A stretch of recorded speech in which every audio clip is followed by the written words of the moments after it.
having our Big Cat Rescue panel today. We have 4 people on our panel, the first of which is Carole, who's running up. Carole is our founder and CEO. We also have with us Afton Tassler. She is our media producer. She's right at the end down there. On the left side of Carole here, we have Brittany Mira. She is in charge of our online sales. And then all the way to the left down here is Lauren Buckingham. She is our director of research.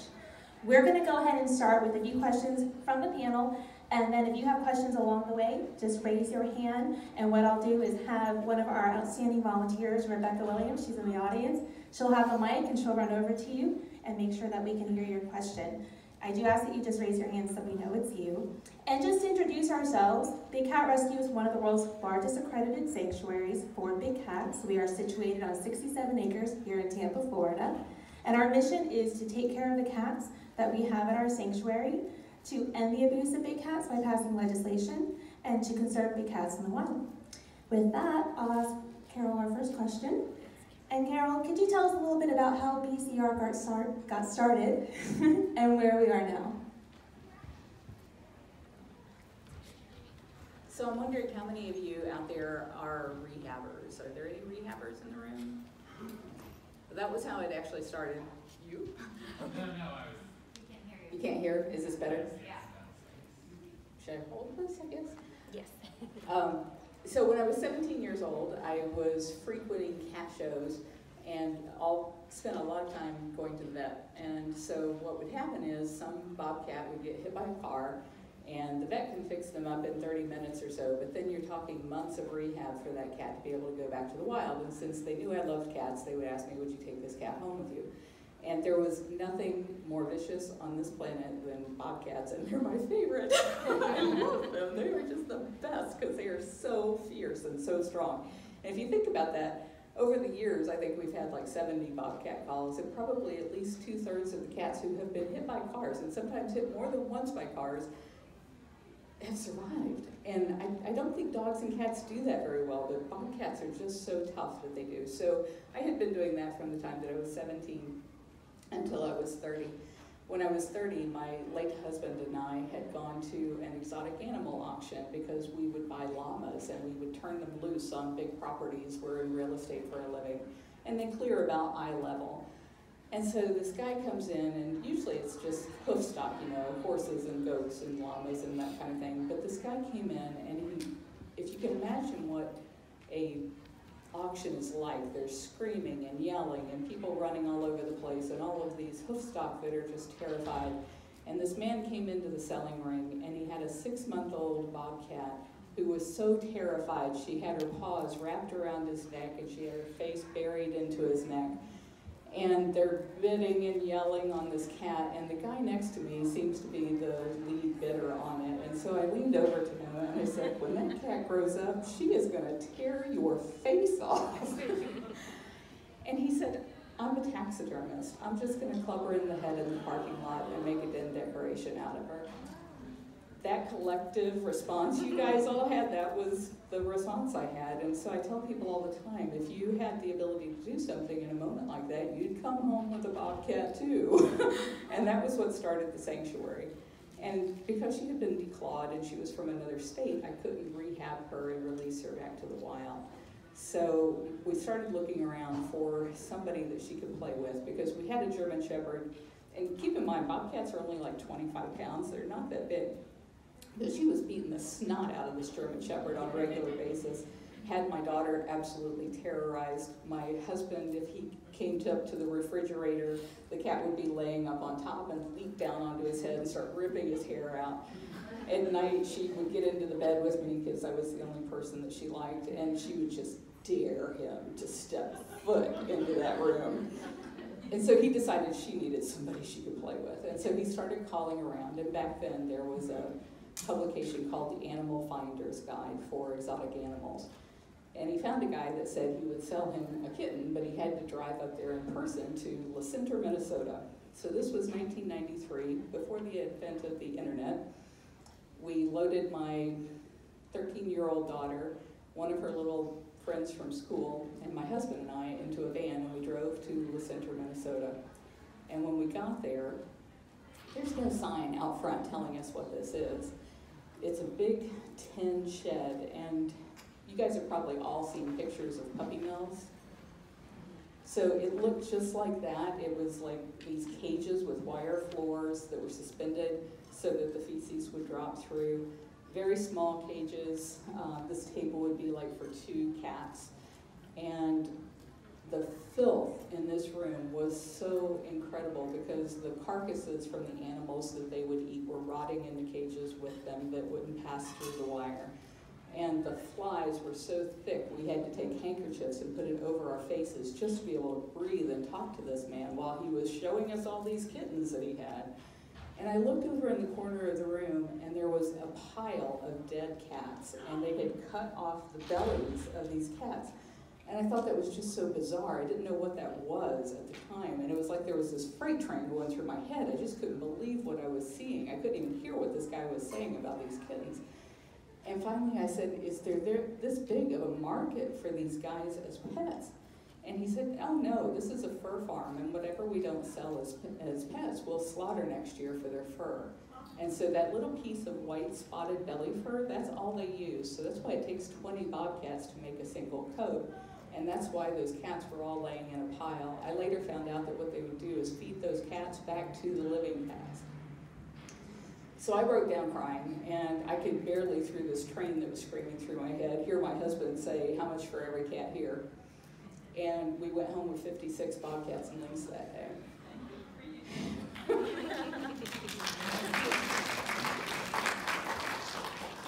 So we had to stop in the nearby town. We bought every pet carrier that they had. We bought every toolbox we could punch holes in. We had to buy tons and tons of formula for all these kittens that had to be fed. And we didn't have cages for the adults to be able to take them home. And so what we did was the next year we went back and we got 28 cats off the fur farm, all of the adults. And we bought out the last fur farms in the US the following year. So that was how the sanctuary started in 92, 93, 94, 96. We were buying cats out of fur farms. And in 97, we started buying them out of the Canadian fur farms. I lost my husband in 1997, but meanwhile, people started calling and saying, hey, would you take my lion? Would you take my tiger? And I'm thinking, what are people doing with lions and tigers? I had no idea this stuff even existed. But by then, the internet came along, and we started learning more about the situation. And so as we started rescuing cats and building the sanctuary out, we attracted the best and brightest of volunteers. All of our animal care is done by volunteers. And currently, we are one of the most influential sanctuaries as far as leading the efforts to end the private possession of big cats, because there shouldn't have to be a need for a place like Big Cat Rescue. So I hope you guys will come and see us. You can find out all of our tours that we offer at bigcatrescue.org/tickets. Thank you, Carole. I don't know about you guys, but I don't care how many times I've heard that story. It still makes me verklempt. Is that the phrasing? So what I think is amazing about Big Cat Rescue is instead of just talking about how sad things are for big cats, we're working to make things better for them.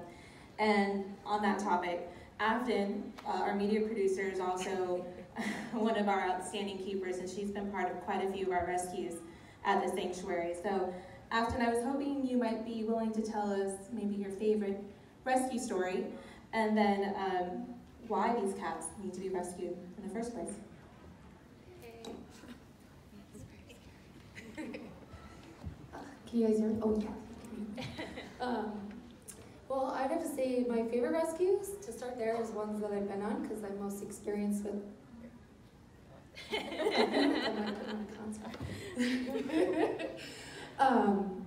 I've been on a few, some to just pick up from facilities, but one of the last ones I went to was in Alabama, and I actually got to go to the rescue site, which was the first time I've ever got to do that, just to kind of see what it's like in person, to see the kind of conditions that these animals are living in. We picked up 2 bobcats, but they had bears and birds, and a lot of their cats were not there, while their primates were gone, but the cages were falling apart, had holes in them, they could have gotten out. They were feeding these bobcats dog food. They should be getting raw meat, and just seeing dog food spread all over their cage as that's what they were trying to feed them. I felt awful for them. They were skinny. from the times I've been at the sanctuary for 7 years, I've seen cats come in starving to death. I've seen them crippled. I've seen them obese. There's just a large spectrum of abuse that these cats go through, and they find themselves looking for a place to go when they get too expensive, or the people don't want to care for them, or they were owned illegally, used for entertainment and they're not useful anymore, and then they get stuck with nowhere to go, and that's kind of where we step in. And we have I run our YouTube channel at bigcattv.com. And she does an awesome job, let me tell you. And you can see a lot of our rescue videos on there that shows the conditions that these cats are coming from. And we hope that one day we can put a stop to that abuse and abandonment and their use for entertainment and put ourselves out of business in the end, because that's what we hope for.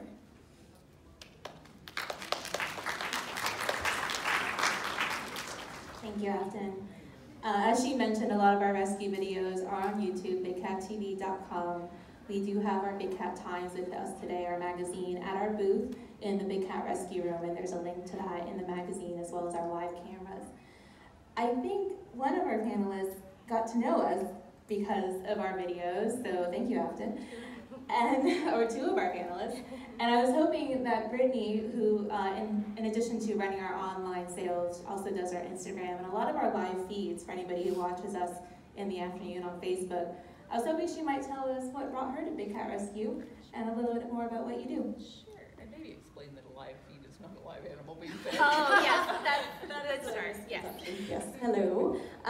So yeah, I was actually born and raised in Ohio, and my husband and I actually knew we wanted to move away from Ohio. The weather is not great, especially when you compare it to Florida.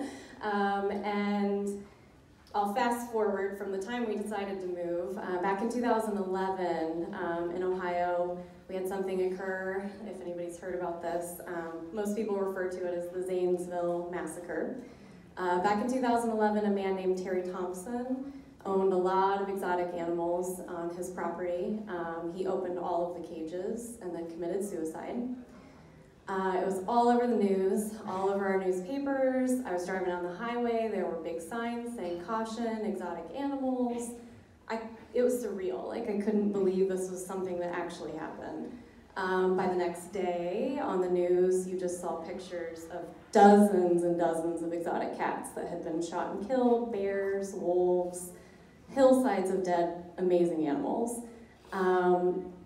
I couldn't even believe that's something that could happen, and especially happen so close to where I was.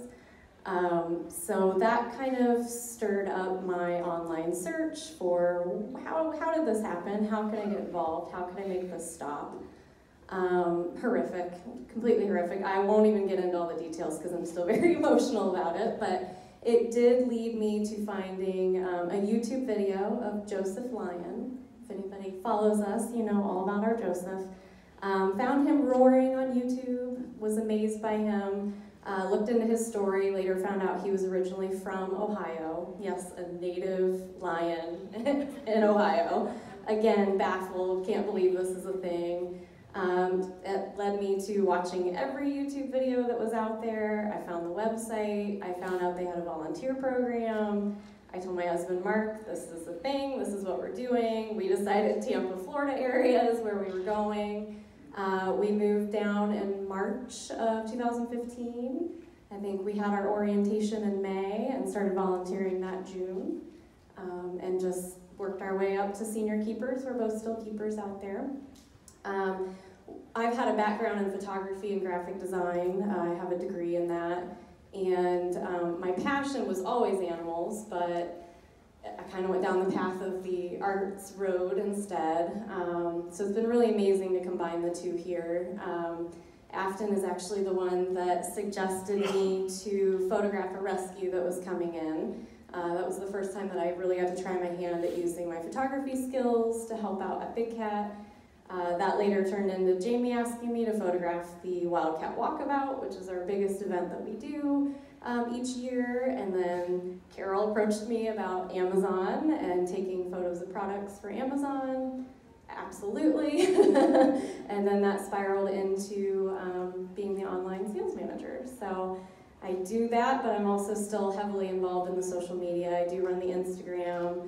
I do the Facebook Lives. Now, Facebook Live feeds is just me with a camera, walking around, talking to the cats, introducing the cats, the people, showing the day-to-day operations. That's all on facebook.com/bigcatrescue. We do feed the cats on there sometimes, but for the most part, it's just getting an inside look at sort of the behind the scenes and up close with the cats. So that's where my story led me to. Thank you.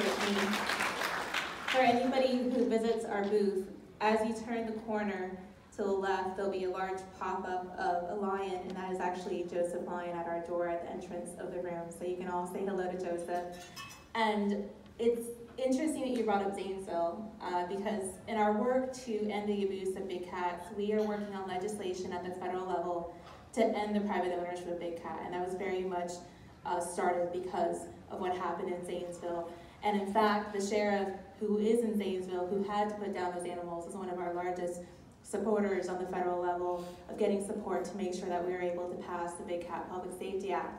And actually every single person in this room can help us pass the Big Cat Public Safety Act, and we can tell you more about that at our booth, but it's as simple as texting the word cats to the phone number 52886.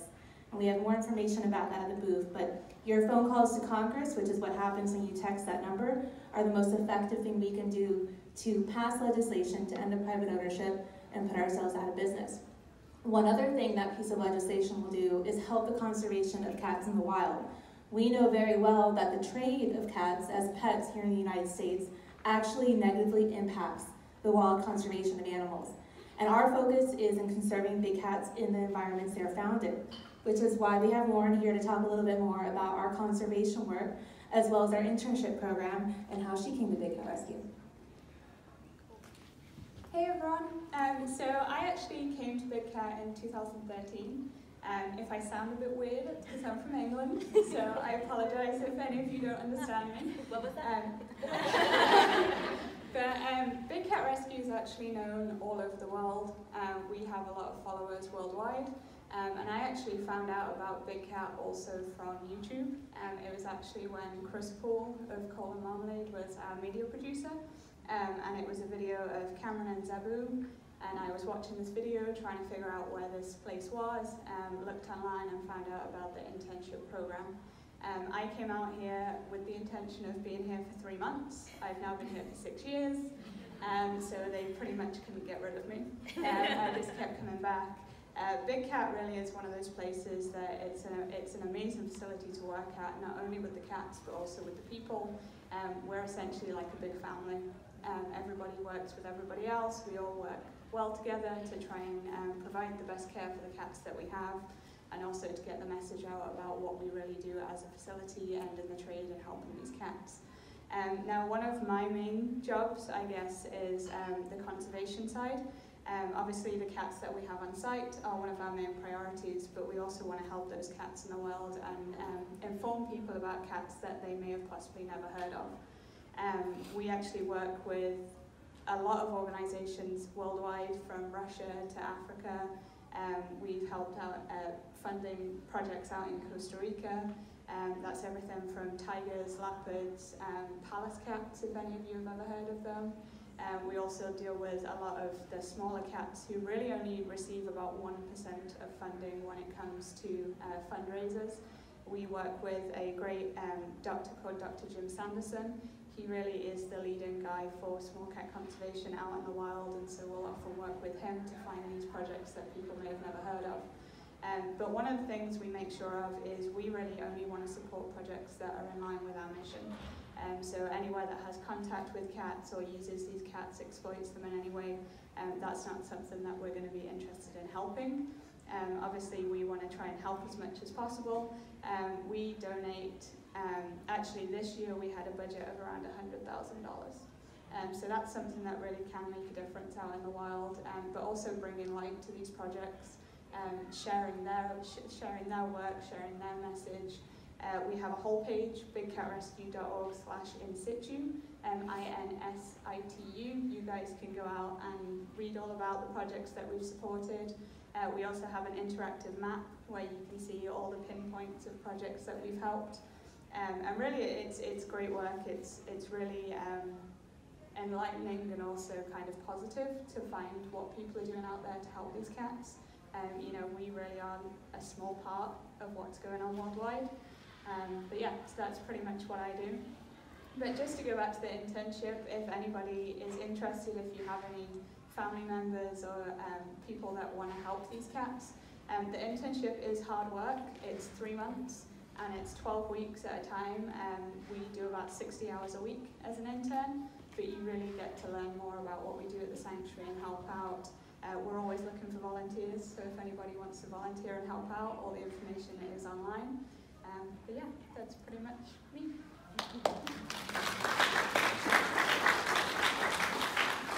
We actually have a few of our volunteers and interns in the audience, and I am going to make you stand up now. Come on. Come on.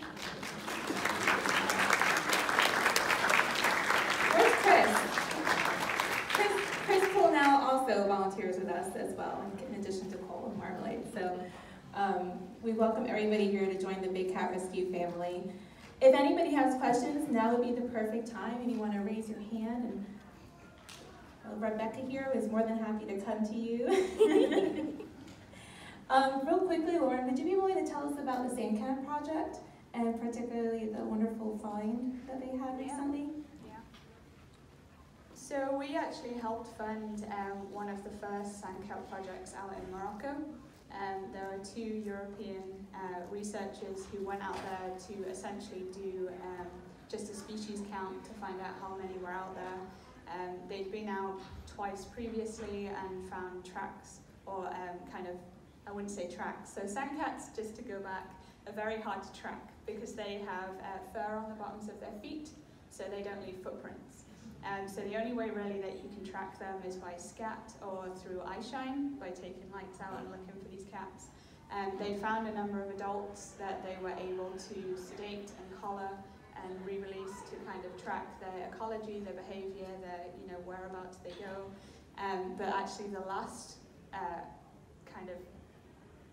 expedition that they went on, we were a huge part of funding that, and they were able to find sandcat kittens. So Which are like this big. Yeah, so for one of the first times they were able to get that on film. They were able to film these kittens and kind of get a better idea of where these cats are and how they're living. So it was great to be a part of that. And they're actually called the Sandcat Sahara team. And you can look up, they have a Facebook page. They also have videos on YouTube of those kittens. And they're the most adorable thing you've ever seen in your life. Yeah, if you have seen a sandcat video, it's probably the video that Lauren is talking about. I always say sandcats are my spirit animal. They're super itty bitty, but they are fierce. They're fierce little things, so you don't want to mess with them. And I think we have our first question. Go ahead. I actually have 2 questions. Now you talked about private ownership of big cats. So my first question is, you can't get a big cat at Walmart. So how easy is it, or are there licenses involved? How easy is it for someone to own a big cat? And then the second question would be, when you have, say, Joe Smith owns lions, he can't really go to his local veterinarian for support on how to take care of a lion. Do you offer any kind of support for people who have big cats but want to take care of them the way that a responsible pet owner would? So if you take the first part, I'll take the second. I was thinking the same thing. So as far as getting a lion or a tiger, I don't encourage anybody here to do this, but if you were to go home and Google lion cub or tiger cub, you would probably be appalled at how easy it is. Unfortunately, it is very easy in the United States to own these big cats as pets. Right here in the state of Florida, we do effectively have a ban on the private ownership of big cats, but it's very easy to get past that ban by simply saying that you're either breeding that cat or exhibiting it. So what we often find is that people will get this license to be an exhibitor. They may just throw the tiger in the back of their truck, drive it around once a week, and they're a pet owner. We actually have more tigers privately owned as pets in our country than remain in all the wild. There's between 5,000 to 10,000 estimated tigers in private hands, and only 3,000 to 4,000 left in the wild. And again, much like Florida, although many other states, I believe it's 44 states, have some kind of prohibition on the private ownership of big cats, those rules that do exist are very easy to get around. It's a $34 application, and you can get a license to get past most federal laws prohibiting the private ownership of big cats, which is why we're working on a federal bill to get past those loopholes and make it difficult for folks. Here in the state of Florida, you can actually, I don't know if anybody's familiar with Miami-Dade County's prohibition on the ownership of pit bulls. So you can't have a pit bull in Miami-Dade County, but you can have a lion or a tiger. That's how absurd it is, yeah. When it comes to the vet care with these animals, in 2004, 2005, USDA made it illegal to declaw them because the main reason people are breeding lion and tiger cubs is because people will pay to have their pictures made with those cubs. And they can only use them for about 12 weeks before that cat is big enough to take a finger off. And so once they get to be that age, they will often just give them away to people as pets, because once that cat is no longer usable as a pay-to-play prop, then they become a liability, because a big cat will cost us $10,000 per year per cat. And so they don't want that liability. They'll just give it to somebody, and that's how the pet trade ends up being a problem. But of those people that end up getting those pets, their vets don't know that it's illegal to declaw them. And one just recently came to a consent judgment with PETA, who caught them for declawing after that law had passed. So we're hoping a lot of other veterinarians will pick up on that and not do that horrible thing to big cats. But I've seen in the veterinary community that they are often fascinated by having the opportunity to work with big cats. So when you're talking about somebody that has their cat and they want to take it, their lion or tiger, to the vet, their vet will often accommodate that just for that experience, even when they have no idea how to treat the animal, and the animals frequently die because you can't use the same vaccines you use on domestic cats with them.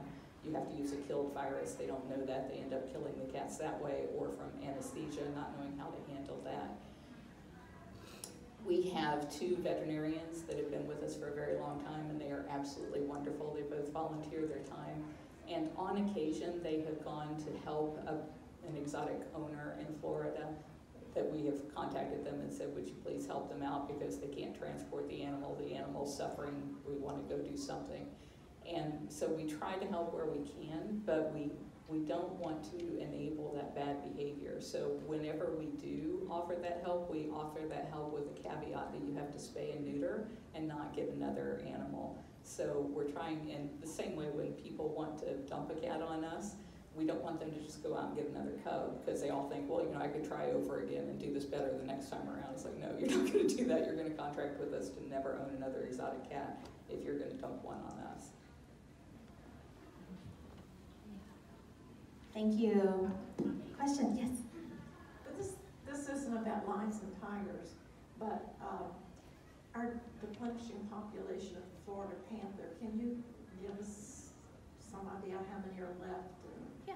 How many are protected? Yeah. Sure. So You should tell people what you do. You really should. Yeah. Oh, so as a director of outreach at Big Cat Rescue, I obviously do outreach, and that in part means that I do events like this. But I also work with policy and legislation to help big cats, both here in Florida and in our nation.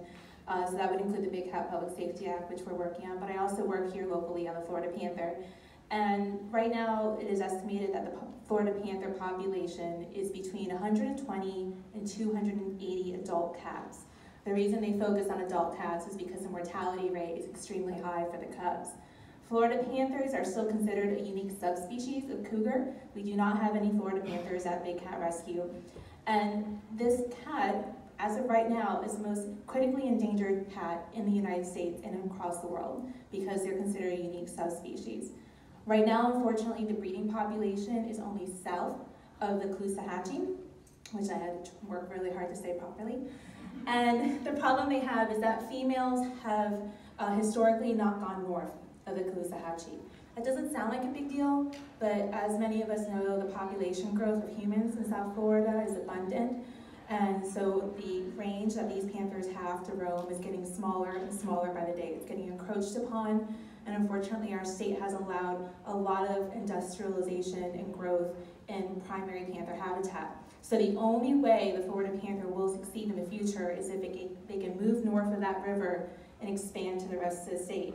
Last year we had our first female that passed that river, which is fantastic, and honestly was a day that we celebrated at the sanctuary. There has since been a second female, but whether or not she has survived is questionable. And the word on the grapevine is that the first female has had cubs. So there's some hope there. But what we can all do is whenever there's any kind of discussion about potentially removing the protections that are currently in place under the Endangered Species Act for the Florida panther, we can all speak up and oppose that. Unfortunately, if the Florida panther loses their protection, people will be allowed to potentially take them, which includes hunting, and to grow and build on their habitat even further. So at Big Cat Rescue, whenever an opportunity comes up to speak out against any encroachment on Florida panther territory, we send out alerts, and you can sign up to get those alerts online. Yes?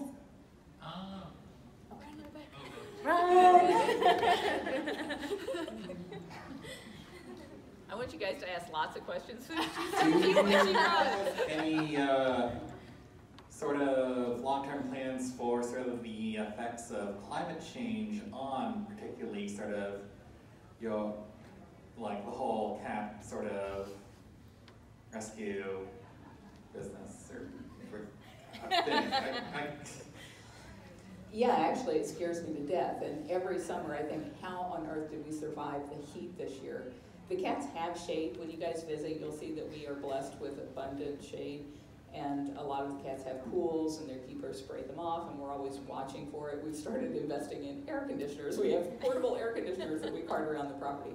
But the main way that we are dealing with that issue is by trying to get this federal bill passed that would ban the private possession. Because once that bill passes and people can't be breeding these cubs for use as pay-to-play props, then the cats who are currently in captivity will die out over the next 10 years. And not at Big Cat Rescue because they live forever, but everywhere else they will die out over the next 10 years. And it won't be an issue for those cats. But I feel like the main thing that we need to do is to stop the private possession so that we can protect the ecosystems that house these cats in the wild. And we can't do that as long as there is this legal smokescreen of private possession. If you get caught with a tiger right now, or a tiger tooth necklace or something, and U.S. Fish and Wildlife Service says, well, where did you get that? You may have bought it on the dark net, you may have bought it in China, but you could say it was my pet tiger, and now they can't do anything to you. So we have to get rid of that loophole if we're going to protect the forests that are protecting the planet, that give us the ability to breathe air and have a cooler climate.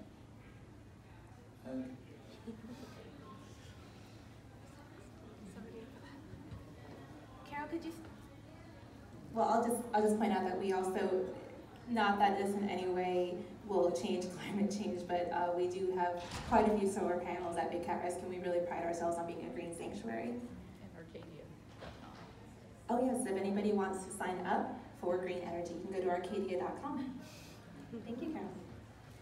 Any other questions? Right behind you. Do me a favor, next time you have a question, go to that far back corner. And then when you're done with that question and you have another one, come to this corner. Go ahead. Hi, look like my better question is, participation. what is the reason why people would want to own a big cat if they're not using it for some kind of profit? I'm going to let Afton answer that. I'm going to let Afton answer that. Yeah, you went way short on your time. Go for it, girl. Because it makes you look cool. Like, I have a tiger, this is really cool. You get a lot of attention and you boost your ego. That's the biggest one I can think of, because a lot of owners or people who have what we call like a pseudo sanctuary is not your typical wealthy person that is looking for an ego boost. It's the opposite. Yeah, So, you never rescued from a mansion. no. It's It's always always a trailer something park. that's super run down, trailer parks. So drug dealers, yeah. So it's I think it's a definite ego boost.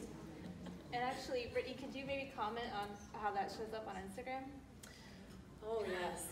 Okay, so yeah, unfortunately Instagram is one of the biggest issues when it comes to people trying to sell pets like this. So I'm always actively watching our comments and watching what people tag us in, because very quickly you end up on a page where it's the opposite of what our mission is. It's very sad. In fact, we have 2 rescue bobcat kittens that came in, and Jamie took this adorable photo of them. All she was doing was weighing them to see their progression on how much weight they've put on, and I must have gotten 10 messages in the first half hour I posted that photo asking how much they were, as if we had put them in a shipping box and we're getting ready to send them out to the highest bidder. So unfortunately that is a major problem. When you're out there on social media and you see things like that, make sure you report it, or you don't share it, and you don't help that problem keep persisting, because it's a major, major problem on social media. Who do you report it to? You can report it to Instagram or us. You're welcome to email us at info@bigcatrescue.org. And unfortunately, I would think Instagram has also been part of the reason why so many people want big cats, because there's a lot of accounts out there of people looking cool, swimming or hugging or laying in bed with their pet cat, and they're nothing but pet owners who are unfortunately adding to the problem instead of helping it. In the back, where's your back? Yeah, run. I don't think she knew she was going to do this. Get her steps in. So I know locally we have Dade City that is being sued by PETA. Is this bill like the only way to really stop them from continuing their tiger and wild animal exhibits? That's me. Okay. So for those who don't know, just north of here in Dade City, there's a facility called Dade City Wild Things, and they are the antithesis of what we are. They are absolutely the reason we exist. They are a roadside zoo who encourages the public to interact and play with their tigers in particular, but other baby animals as well. And they're particularly unique because they allow you to swim with animals. They have not only been sued by PETA, they are also under investigation by the United States Department of Agriculture for multiple violations of the Animal Welfare Act. The Animal Welfare Act ensures basic standards of care. So if you are in trouble on the Animal Welfare Act, that's pretty bad that you can't meet basic standards of care.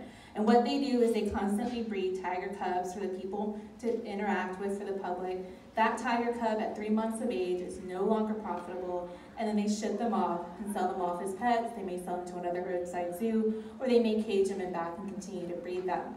The Big Cat Public Safety Act is absolutely the only way that we are going to end that kind of abuse. The federal government has tried to come after them, animal welfare groups have tried to come after them. They continue to operate. Right now, as we speak, they are operating, allowing people to interact with a juvenile tiger cub. And the problem with that is those tiger cubs are taken from their parents the moment they're born so that they can bond with humans. They have disease, they have health issues, and as I mentioned, the moment they become too big, 3 to 6 months of age, they become worthless. Does that answer your question? Okay. Not to get dire. How much does it cost per day to feed a big cat? Can somebody do the math on 3.5 million divided by 365? Because that's what it is. Our annual budget is $3.5 million to take care of 60 resident cats. We have 5 that are in rehab that'll be set free this year, but we have 60 residents, and it costs us $3.5 million. And we're able to do that based on all of our animal care and our vet care being done by volunteers. So the only paid staff at the sanctuary are people who are managing volunteers. We have between 80 and 100 volunteers. People who are managing the Amazon store or taking care, she's now doing 360 videos, and she's also taking care of the in situ research, which is a ton of research to find out who the good guys are and who the bad guys are. Or Afton is paid to do videos, but all of these people volunteer as well to take care of the animals in addition to the work that they do as paid staff. Actually, would somebody, maybe Brittany or Afton, be willing to talk about our Bobcat Rehab program? You're a Or Lauren. Or the actual rehabber. I'll just speak more loudly.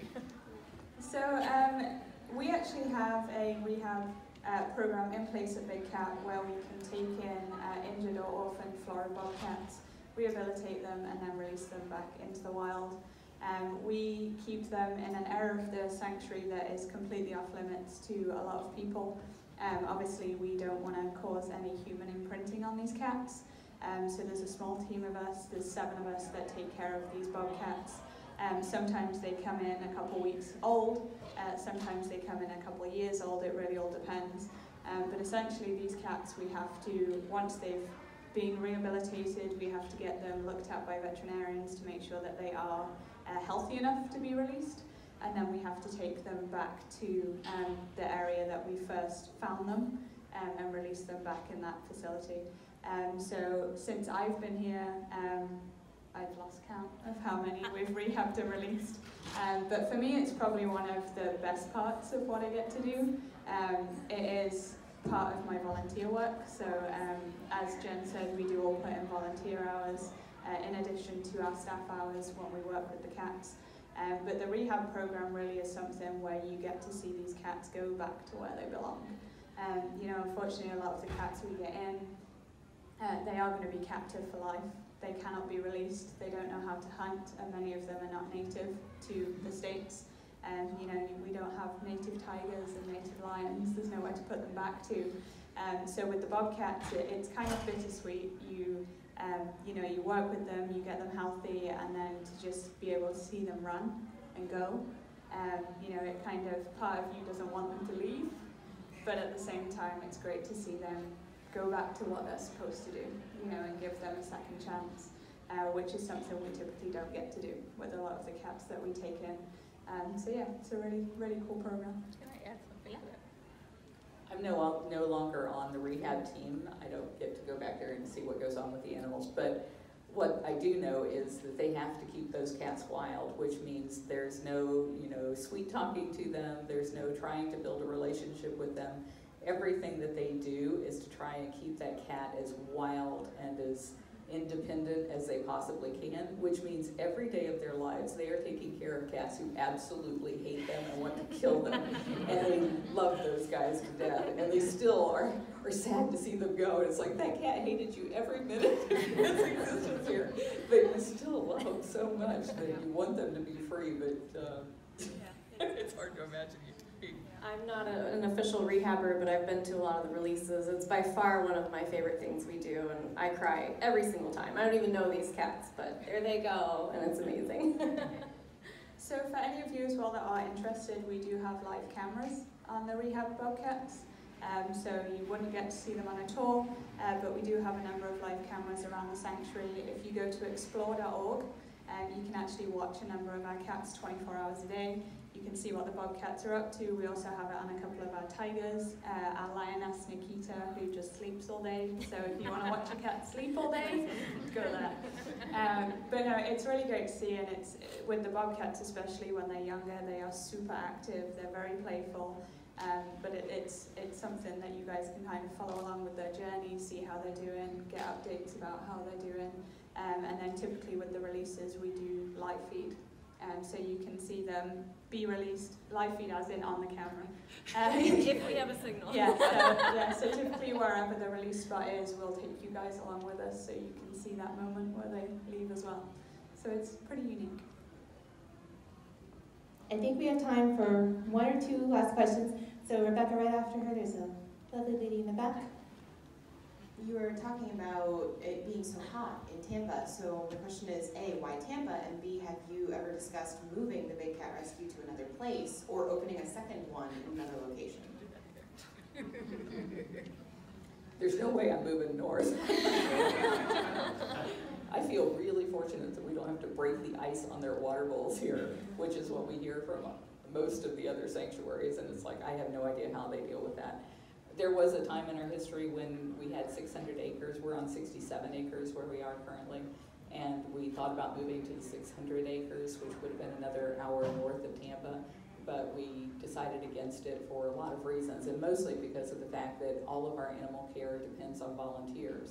Even though we built the sanctuary out in the middle of nowhere, by the time that we've come to this point, everything has come to us. So we're only 15 minutes northwest of the airport, which makes it easy both for tourists and for our volunteers to come and take care of the cats. So we hope to end this problem rather than move this problem.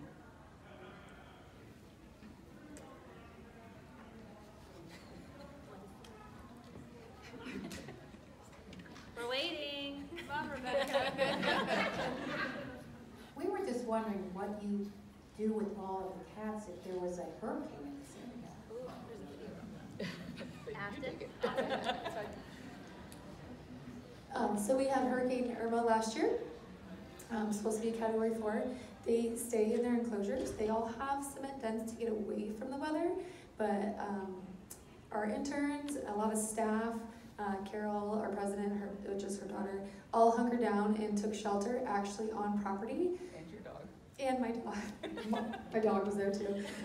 I was unfortunately out of town. I say unfortunately because I wanted to be nowhere but at the sanctuary. That's where I wanted to be with the animals, with my animals, but it didn't work out that way. So I was following every live feed they did. We went live on Facebook. They would hop in a truck every hour and go do a tiger lion count to make sure everybody was accounted for. There was no significant damage that could have caused, an escape or anything like that. So we all, we just fought the storm and took shelter the best we could. We had some of the older animals that probably wouldn't have done so well inside with one of our staff members. Yeah. We had bobcats in there, our only non-cat who wouldn't have been outside or been done well outside, and we brought them inside. And then everybody else just took shelter in our gift shops that were able to be boarded up. And then, yep, they went out and checked on the cats every hour to make sure everybody was there and okay, and especially a couple of the older ones that didn't come inside, they would go check on them. Maybe tell them about the roof sections and what the protocol is. Oh, yeah. So some of our, I guess, tigers, lions have open air sections in their enclosures.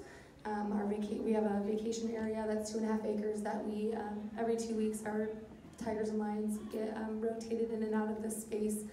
If you think a lot of these guys have spent their whole lives in a cage, and this is maybe their first time they can go into an open air section and look up and see the sun and the clouds and not bars.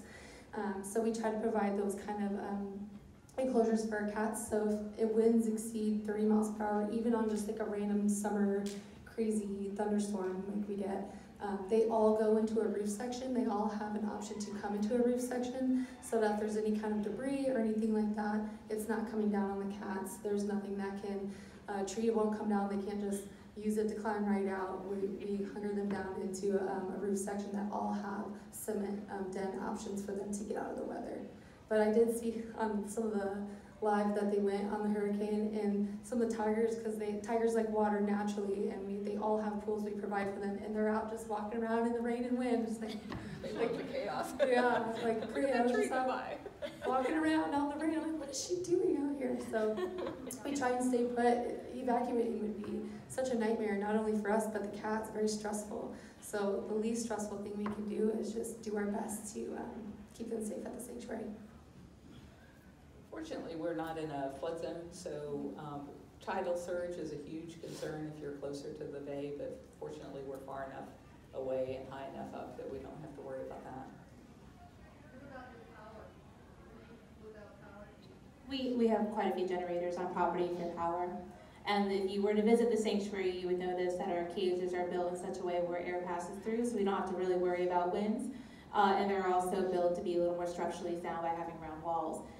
Additionally, quite a few of our dens are built up where if there is flooding, what floods is the tour path, not the cat area. I think on that note, we're going to finish up. I want to thank everybody again for joining us for the Big Cat Rescue panel. We're very proud to call Tampa home. I hope all of you will consider visiting us.